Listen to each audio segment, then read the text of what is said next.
Vous asseoir.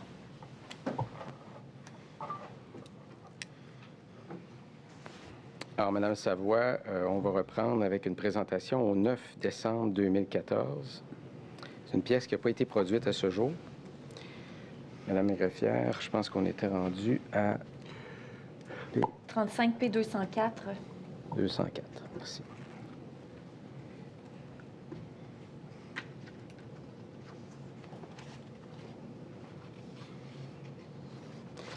Et je vais vous demander, Madame la greffière, je comprends que là, il s'agit d'une présentation du plan d'affaires de la société, volet technologie de l'information, rencontre du bureau du dirigeant principal de l'information, 9 décembre 2014.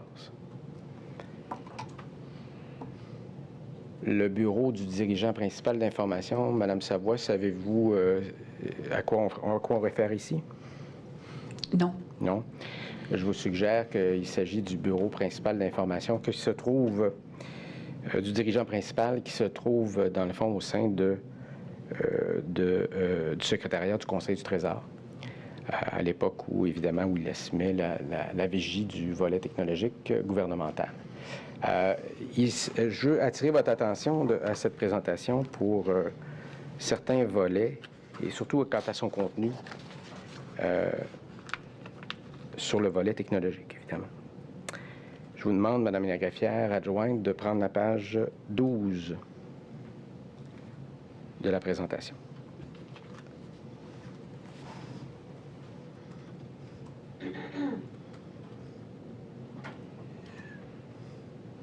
On présente ici un état de situation du plan de pérennité. Pourriez-vous lire la section vis-à-vis septembre 2013 à juin 2014? Vision précise des besoins d'affaires articulés autour de l'architecture d'entreprise. Vision complétée par la réalisation de plus de 30 balises administratives. Identification des besoins en matière d'environnement de développement, là, en parenthèse modèle de traitement, puis AOS. D'infrastructures technologiques, en parenthèse solutions d'orchestration, outils de gestion et exploitation, environnement de traitement, en dernière puce. Oui.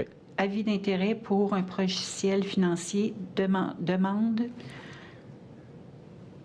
couvrant d'autres besoins que le domaine de l'ARR, l'accès au réseau routier, afin d'évaluer l'étendue du périmètre des solutions logicielles. Donc, ici, c'est votre mandat d'analyser, dont on parle ici, c'est-à-dire d'analyser si la solution PGI pourrait répondre à d'autres besoins d'affaires que le volet financier. Ça, c'était le but de l'exercice du exact. Positionnement. Donc, cette information-là est communiquée au dirigeant principal de l'information. À la page suivante,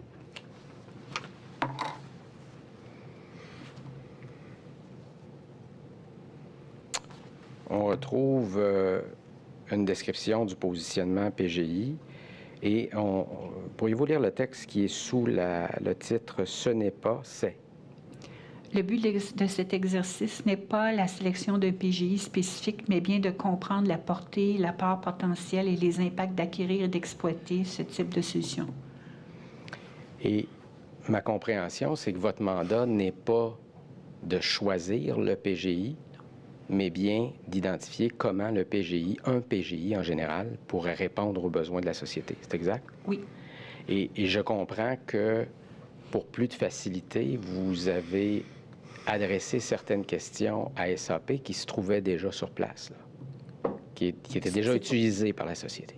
Ça, c'était pas ma décision. Non, je comprends. Je vais revenir là-dessus, absolument. Oui. Le but, c'était réellement, là, comme j'avais indiqué dans mon témoignage auparavant, c'était réellement un exercice pour savoir est-ce qu'une solution logicielle intégrée était une avenue potentielle, viable à du développement maison. Et votre conclusion n'était pas exclusive à SAP. C'est-à-dire, quand vous arrivez à la fin, vous dites un PGI peut répondre aux besoins de la société, ça ne visait pas exclusivement à SAP. Non, pas dans ma tête, en tout cas. Puis, je comprends que ce qui pouvait varier d'un éditeur à l'autre, c'était l'ampleur de l'appariement nécessaire, les fameux RICEF, là, qui devait être utile à répondre aux besoins d'affaires en fonction de la version vanille d'un PGI. Oui. Et ça pouvait s'appliquer à Oracle, ça pouvait s'appliquer à Medi Solutions dans des proportions variables, Exact. selon les besoins d'affaires. Exact.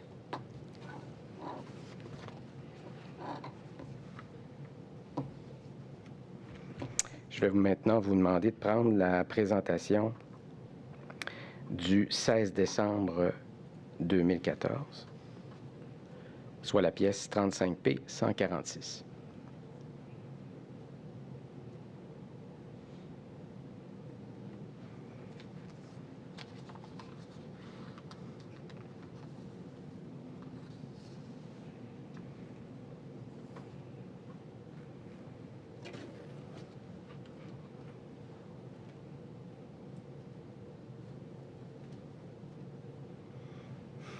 Alors, il s'agit d'une présentation au comité directeur du plan de pérennité du 16 décembre 2014 et c'est un sommaire exécutif là, qui est présenté au comité.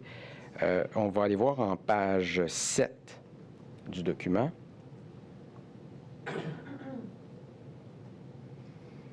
Je comprends que vous participez aux travaux à ce moment-là. Vous êtes en mandat, évidemment, pour la société. Les différents scénarios que vous avez analysés, c'est des scénarios d'appariement approximatifs, n'est-ce pas? Oui, mais ça a été fait par... L'appariement ou le degré d'appariement a été fait par... en tout cas, il y a eu par les gens de la société, parce que c'est pas moi l'experte du... Au niveau du besoin d'affaires. Absolument pas. Ouais. J'arrivais à la société, je savais, parce que je suis une cliente, mais à très haut niveau, là, mais ces scénarios-là étaient réellement du cru des spécialistes, là, des experts de domaine d'affaires. Lorsqu'il est indiqué à la troisième puce, pour les processus financiers, le pourcentage d'appariement, scénario et données, est basé sur les réponses reçues à la suite de la demande d'information. RFI, ça c'est l'appel d'intérêt, oui, pour le logiciel financier. Et on suit avec un autre énoncé. Les éléments exclus des résultats d'appariement sont contrôle routier, sécurité routière, ressources humaines et certains volets pour les ressources matérielles et immobilières. J'ai raison de dire que ce ne sont pas, dans cet exercice d'appariement, ce ne sont pas tous les besoins d'affaires qui ont été évalués. Non, c'était peut-être, ce que j'ai compris des gens d'affaires, les scénarios les plus représentatifs. Comme, je pense que c'était le parcours. Écoutez, je vais de mémoire, là. Le parcours pour obtenir un permis de conduire, je crois. Il faudrait que je revoie la liste, là. Je l'ai vu hier brièvement. Mais si on compare les besoins d'affaires qui ont été évalués lors du positionnement PGI et les besoins d'affaires décrits dans l'appel d'offres qui a suivi tout ça, là, en 2015-16, c'est pas de commune mesure. Là. Ah non, du tout. Du tout. Du tout. Donc, j'ai raison de dire que l'exercice n'était que préliminaire. Oui.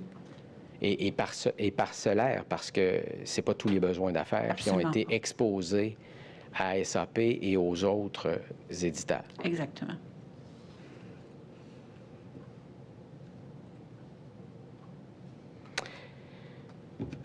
Je vais maintenant prendre une présentation déjà cotée, soit la présentation du 18 février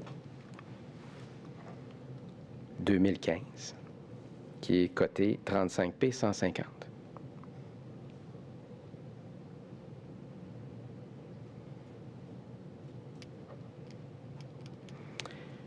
Je vais d'abord prendre les constats à la page 4 du document.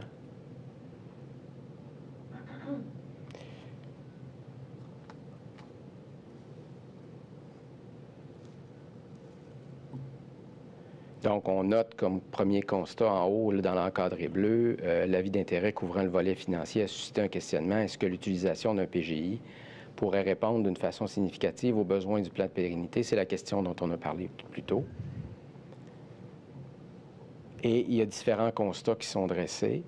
À la fin, on note, ces divers constats ont démontré la nécessité de positionner une architecture de solution avec une assise majeure utilisant un PGI versus une architecture basée sur un développement maison appuyé par un ensemble de logiciels génériques. Et c'est là qu'on parle de best of breed. Et le constat auquel vous participez, évidemment, à la réflexion, là, que vous coordonnez, en fait, les travaux de réflexion, je comprends qu'ils sont avancés à ce moment-là, en décembre 2014. Parce que déjà, on dresse différents constats à l'égard de l'utilisation du PGI. Bien, c'est les conclusions que les gens qui ont participé à l'exercice démontrent. Là. On était une bonne équipe, là. Donc, avec des représentants. Donc, ça prenait, comment je pourrais dire ça, donc, c'est pas moi qui allais leur dire, excusez-moi le terme, là, quoi faire. Non, Ce qu'on comprend, là, bien évidemment, l'exercice, c'est qu'on vous montre des documents pour lesquels vous n'avez pas participé, mais que vous avez pris connaissance, puis vous n'êtes pas là pour mettre en doute les constats d'autres personnes. Exact. En tout cas, moi, c'est de la manière, je le comprends. Là. Oui. Bien évidemment, à moins que vous me dites que vous avez travaillé sur chacun des PowerPoints, là, mais je pense pas. Non. Je comprends, Mme Savoie, que les constats qui sont énoncés à l'écran sont des constats qui font partie de l'exercice du mandat que vous aviez à faire à l'époque. Oui. Okay. C'est ça, vous n'aviez pas à mettre ça en question. Là. Vous aviez une job à faire à partir des constats qu'on vous donne, bien évidemment. Exact. En page 8 du document,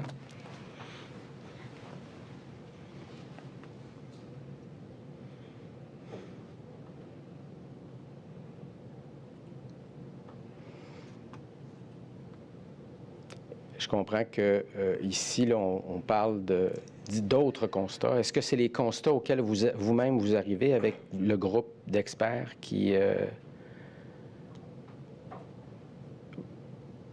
que vous assistez à ce moment-là? Oui, parce que c'est dans l'encadré, en tout cas, là, Oui. l'intégration d'une vision 360 d'un client, ça, c'est sûr et certain, avec un PGI, une intégration des fonctions, OK? C'est comme...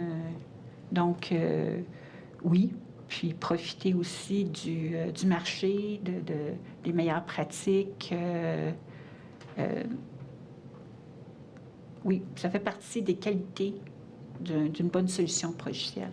Des meilleures pratiques reconnues par des milliers de clients parce qu'un PGI est utilisé par des milliers de clients. Vous bénéficiez à ce moment-là des meilleures pratiques. Exact. Qui sont développées pour d'autres clients. Oui. Fonction commune intégrée. Excusez-moi, je vous ai interrompu. Puis aussi, comme ces logiciels-là doivent se conformer à plein de standards. ISO, en tout cas, vous comprenez, là, pour être... ça fait partie aussi des critères, la plupart. La qualité d'un PGI. Oui. Et des avantages? C'est un avantage d'un PGI? Oui, parce que normalement, c'est déjà fait pour les clients, dans le fond. Là. Il y a un chevauchement, là, ça devient difficile à lire, mais fonction commune intégrée, exemple, communication écrite, panier de travail, portail. À quoi fait-on référence ici? Ça fait partie, normalement, quand on parle d'une suite, c'est pas juste, il y a un composant principal, OK, qui est réellement le PGI comme tel, OK?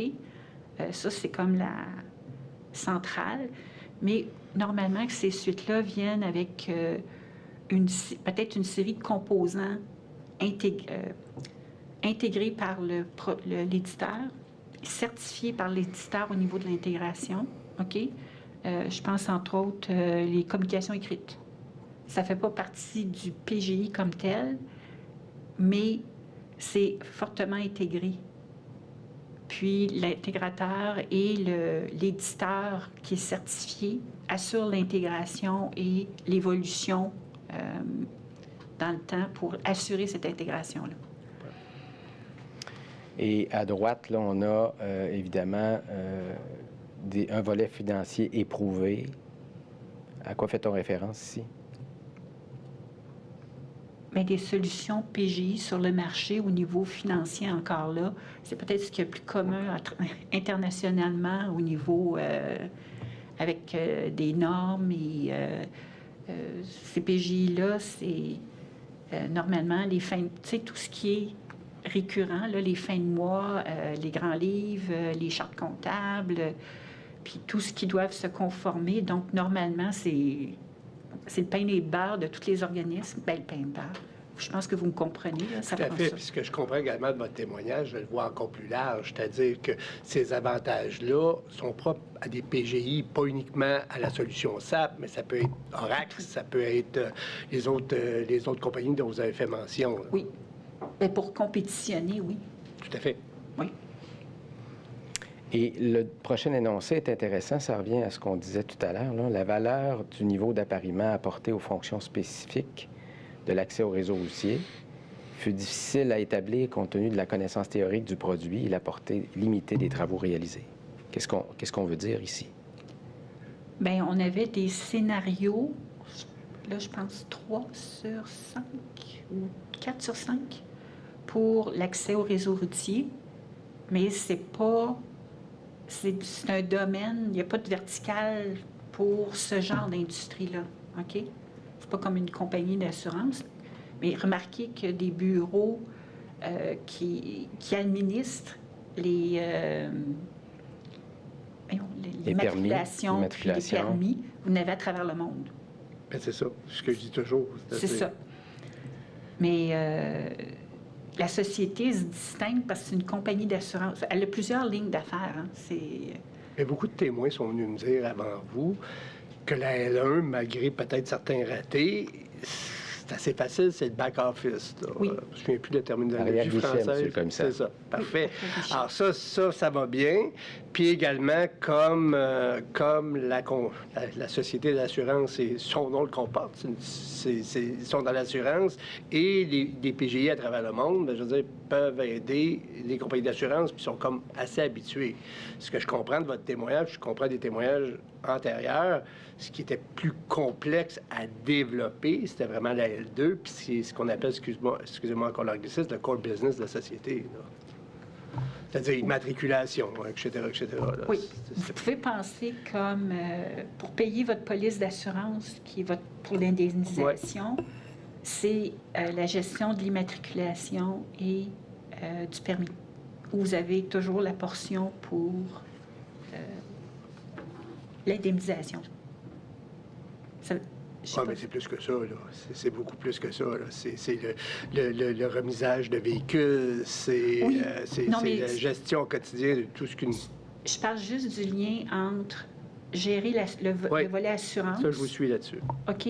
C'est que dans la facturation de vos services, de votre permis, de votre IMAT, il y a une portion qui pourrait être... Vous payez votre police d'assurance. C'est ça. Je comprends. En termes d'intégration, il y avait ce volet-là qui était quand même intéressant. OK. Intégration financière. Là. Oui, tout à fait. D'accord? Je vous suis. Et l'énoncé suivant est intéressant également. Donc, ce qu'on dit, c'est qu'il y avait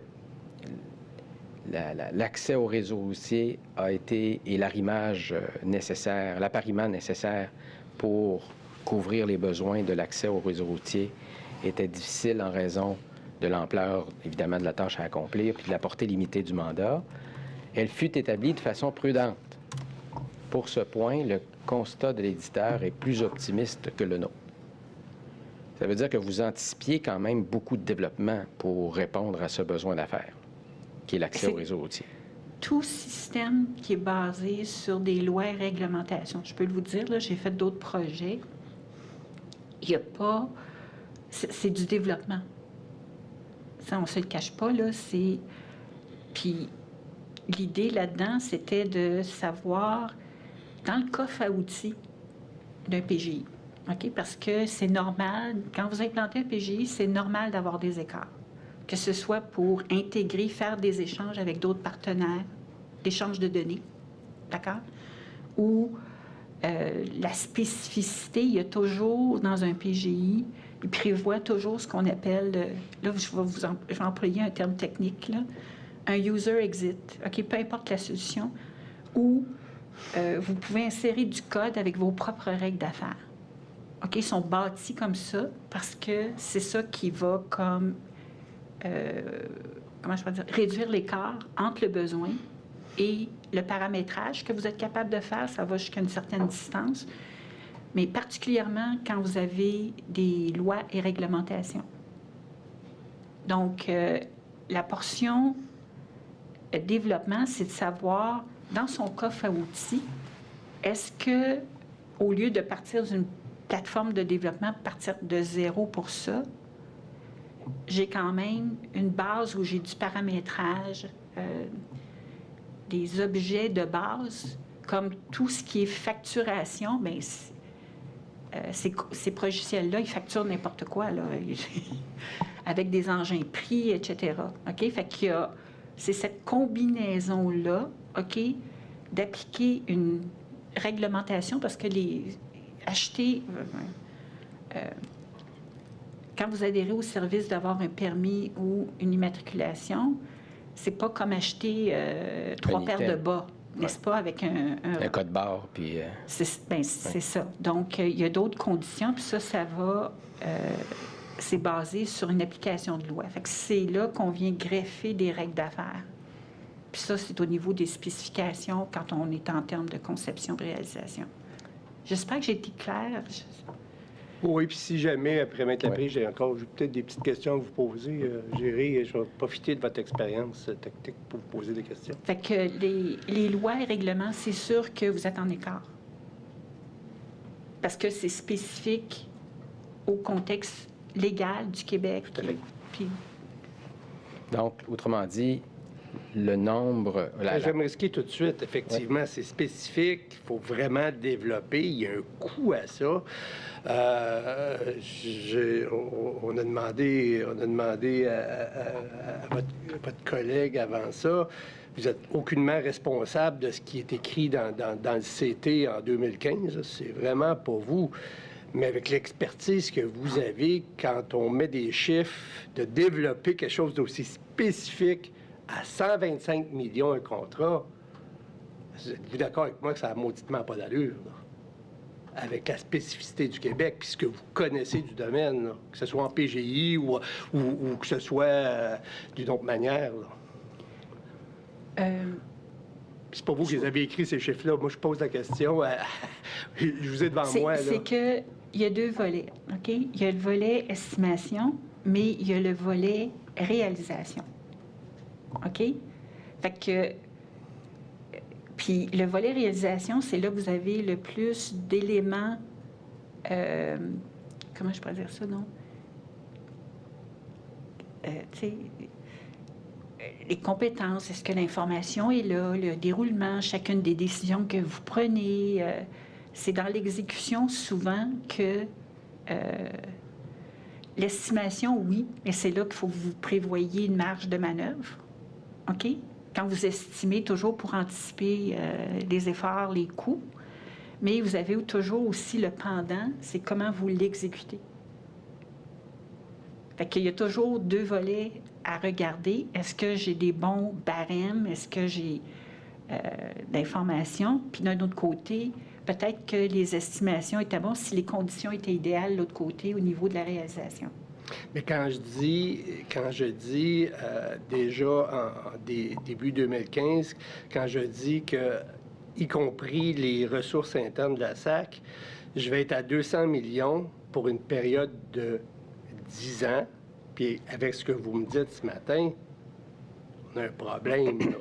Ça, c'est mon petit côté pragmatique, là, mais on a un problème parce qu'effectivement, vous avez raison, il faut développer, il faut s'assurer que ça répond aux besoins de la société. Vous êtes d'accord avec moi, là? Oui. Okay? Puis à 200 millions, c'est mission impossible, là. Ça, je peux pas... J'étais pas mêlée au... comment je peux dire ça, non? Le suivi, le quotidien. J'étais plus dans... Non, mais c'est ça. Je peux pas me prononcer. Je peux pas me prononcer là-dessus. Parfait. Mais la valeur des travaux à réaliser pour faire l'appariement entre les besoins de la SAC oui, ça, c'est la question. et la solution PGI, Au moment où vous faites l'exercice du choix du PGI, c'est très difficile d'établir cette valeur-là, n'est-ce pas? Oui, parce que c'est la réponse à chacun des critères, là. Exact. Le cumul, OK, puis Et là, les écarts. premièrement, vous n'avez pas tous les besoins d'affaires que vous allez utiliser dans le cadre de l'exercice de votre analyse de l'appariement. C'est pas tous les besoins d'affaires que vous analysez lorsque vous faites l'appariement en 2014. Ah, en 2014, non. OK. Donc, vous n'avez pas tous les besoins d'affaires. Non. Vous n'avez pas l'expertise de l'éditeur non plus pour l'établir, parce Non. que vous-même, vous n'êtes pas un éditeur. Non. Vous faites l'exercice en amont pour une analyse d'opportunité d'aller vers un PGI. Oui, c'était le potentiel. Donc, l'estimation que vous procédez à ce moment-là, puis vous faites à ce moment-là, est très approximative et aléatoire, là, en fait. Là. C'est pas un jugement, là.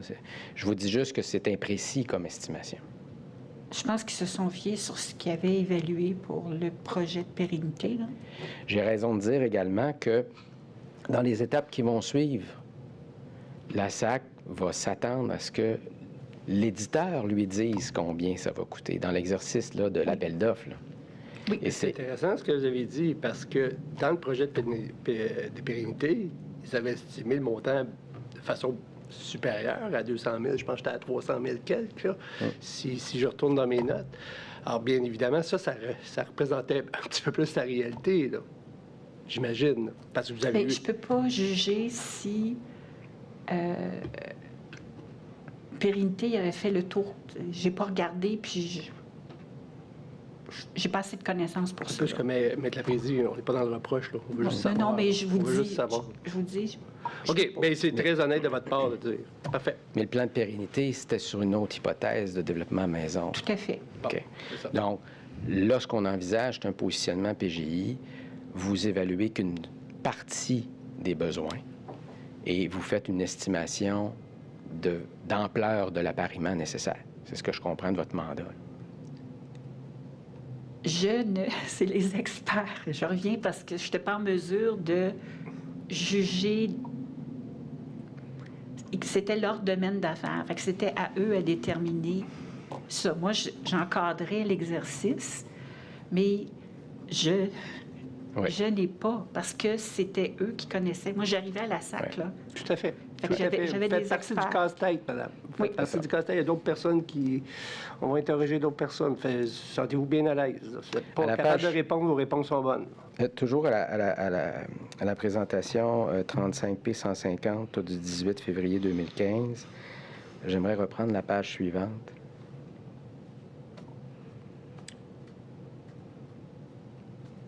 Page 9. Merci.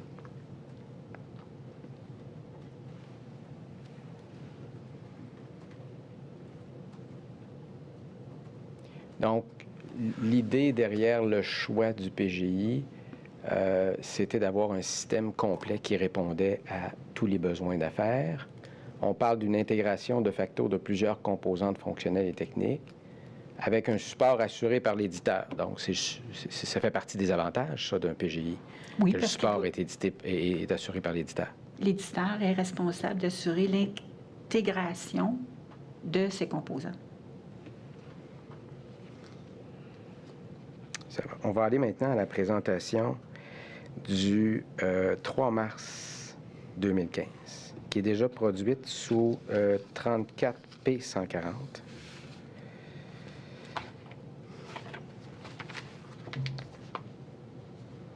Je vais vous demander, Madame la greffière adjointe, de prendre la page 5.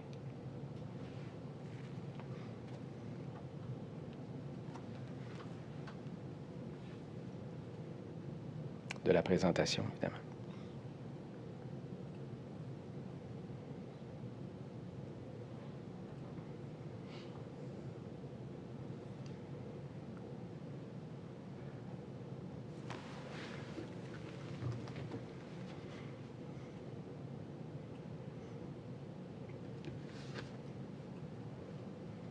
On voit dans l'encadré, Madame Savoie, dans l'encadré en haut à droite, sous le titre, vous avez 2015-02-05, présentation d'Oracle, 2015-02-06, présentation d'Infor IBM, et 11-02-2015, présentation de Medi-Solutions.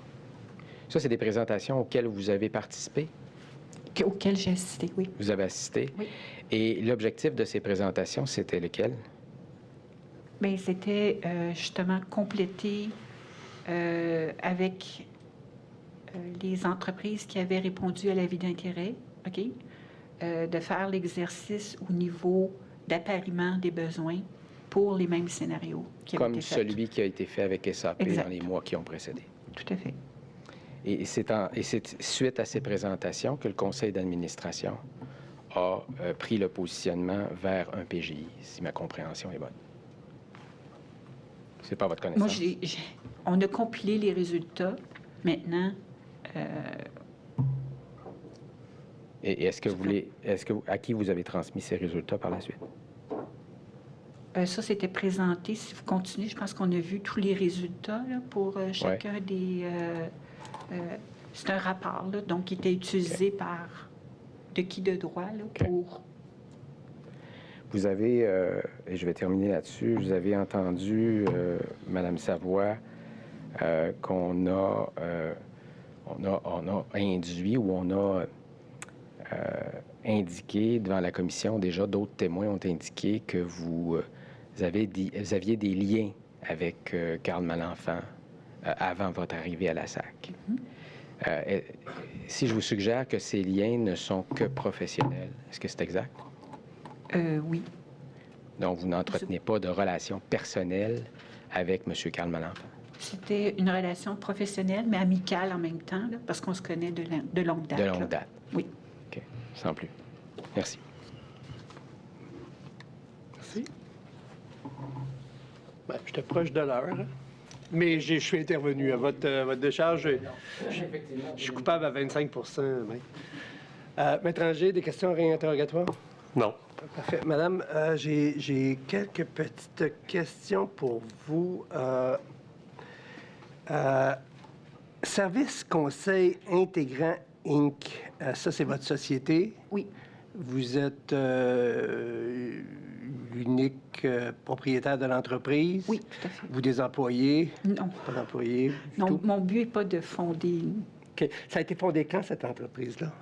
Je me suis incorporée en janvier 2015. En janvier 2015? Oui. Parfait. OK. Je vais aller à votre contrat. Je vais demander qu'on affiche la page 26P87. Et je vais demander à Mme la greffière d'aller à la page 289.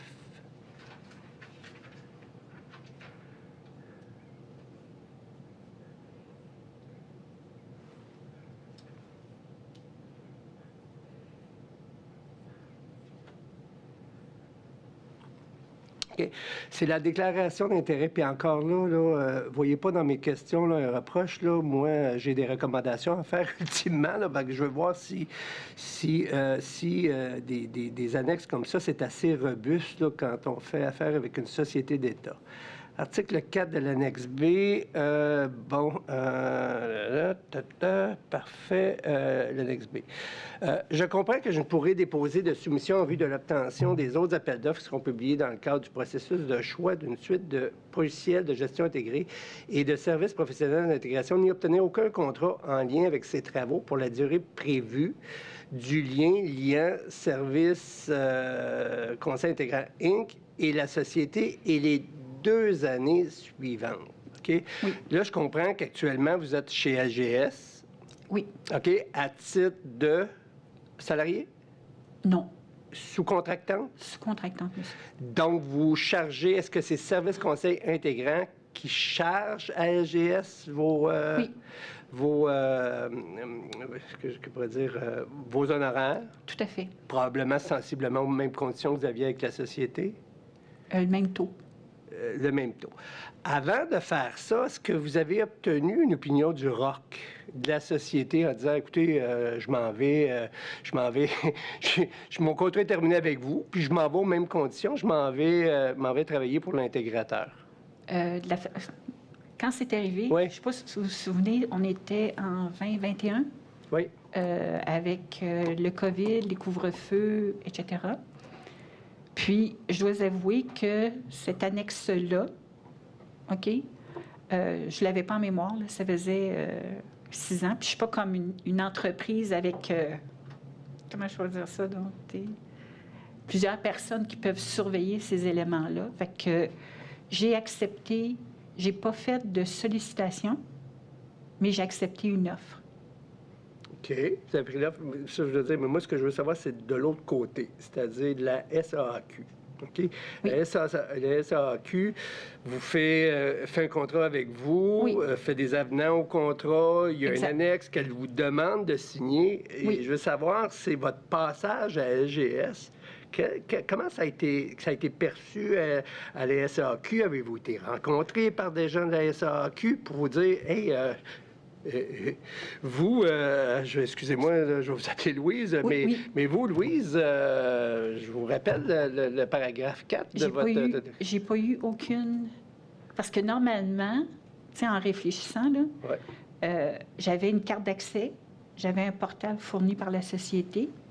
Fait que ça m'aurait...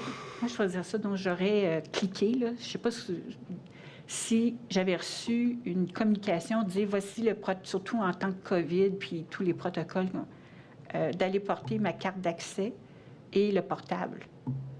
Mais j'ai reçu un rapport sur la prestation, là, mais j'ai pas reçu d'avis. OK.